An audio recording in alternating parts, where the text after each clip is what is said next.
Assalamualaikum warahmatullahi wabarakatuh. Selamat datang kembali di channel saya. Kali ini kita akan membahas mengenai program dinamis atau dynamic programming. Pertama saya akan menjelaskan ini program dinamis ini atau dynamic programming merupakan metode pemecahan masalah dengan cara menguraikan solusi jadi sekumpulan langkah maupun tahapan.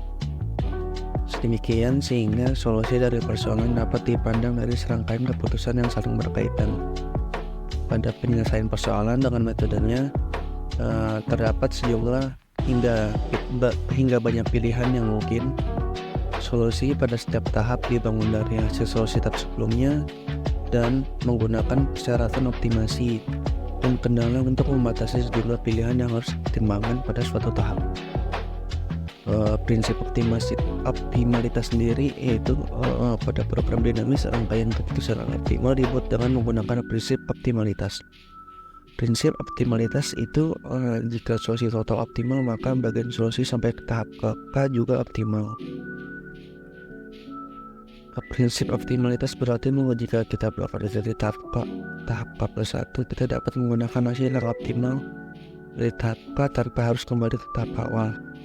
Ongkos pada tahap K+1 sama dengan ongkos yang dihasilkan pada tahap K sebelumnya terus ongkos dari tahap K ke dengan prinsip optimalitas ini dijamin bahwa pengambilan keputusan pada suatu tahap adalah keputusan yang benar untuk tahap-tahap selanjutnya. Pada metode greedy hanya satu rangkaian keputusan yang pernah dihasilkan, sedangkan pada metode program dinamis lebih dari satu rangkaian keputusan. Hanya rangkaian keputusan yang memenuhi prinsip optimalitas yang mendasari. Karakteristik persoalan program dinamis sendiri yaitu persoalan dapat dibagi menjadi beberapa tahapan.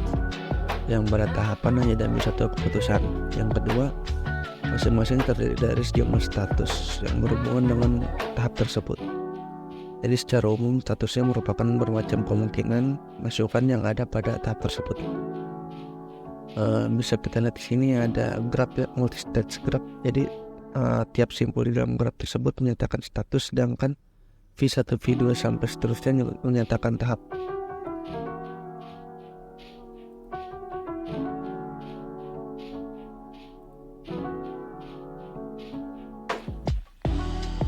Nah, kalian bisa lihat pada bagian graf ini.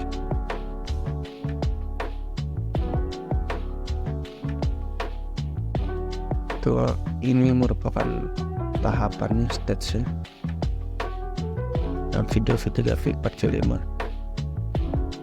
Sedangkan simpul dan ini merupakan bagian dari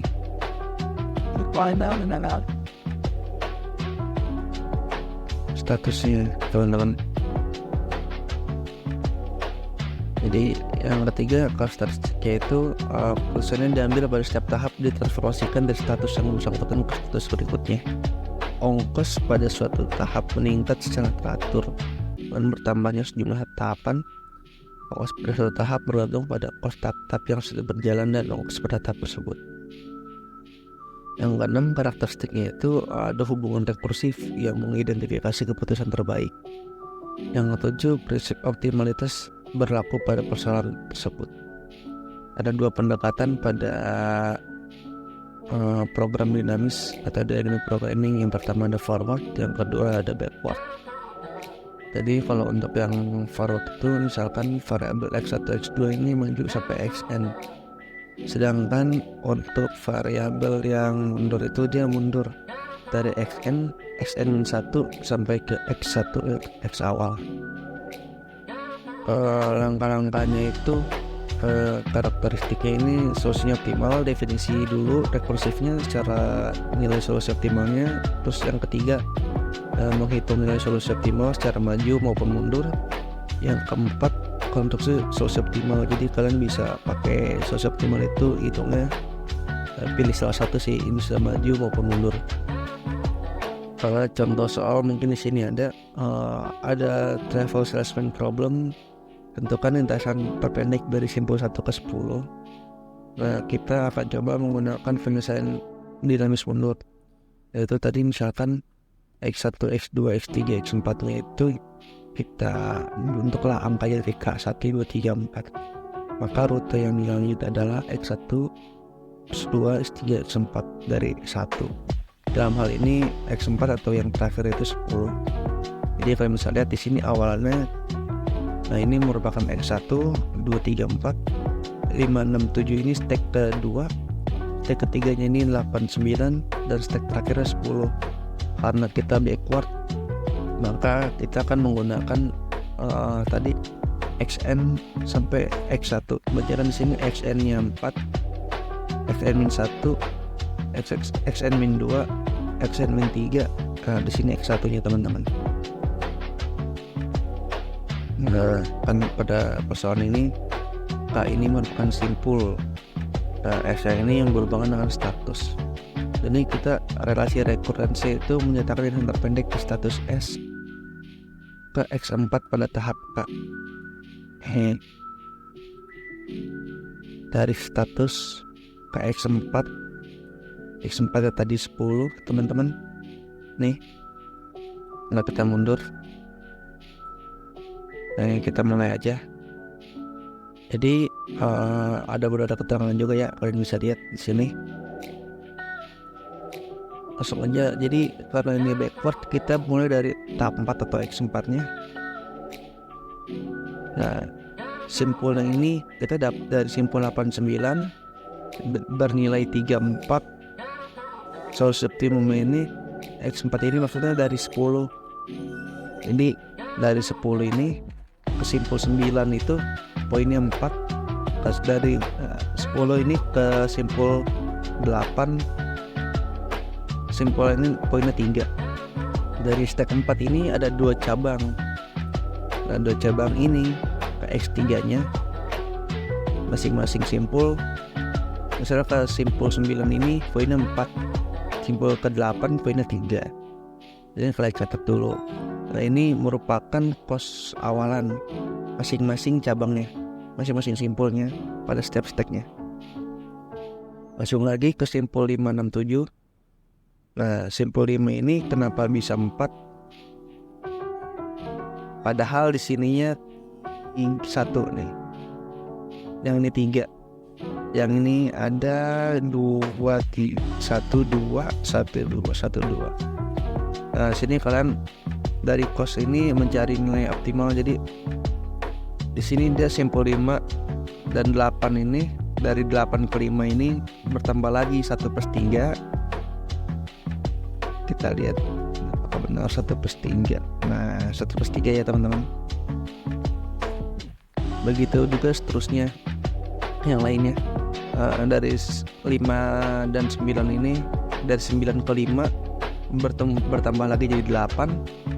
Dari 8 ke 6 jadi 9 total simpulnya. Yang 9 ke 6 7, 8 ke 7 6, 9 ke 7 7. Nah, dari sini kita mencari simpul terpendek yang dimana berarti antara 4 dan 8. Kita lihat solusi optimalnya paling mana. 9, 7 solusi optimalnya paling mana. 6 dan 7 solusi optimalnya paling mana. Teman-teman. Jadi kita bisa lihat bahwa solusi optimalnya didapat ini adalah 4, 7, dan 6. Itu nilai terpendek.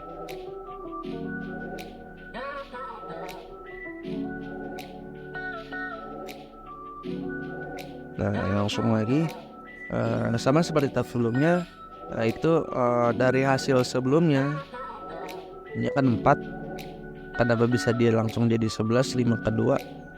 Karena 5 kedua sendiri itu nambah 7. Jadi bisa lihat di sini 7, 1, 3 ini aja udah 11 teman-teman simpulnya. Jadi seperti yang tadi, kos sebelumnya ingat pada prinsipnya, dimana kos sebelumnya itu dia ditambah ke tahap selanjutnya.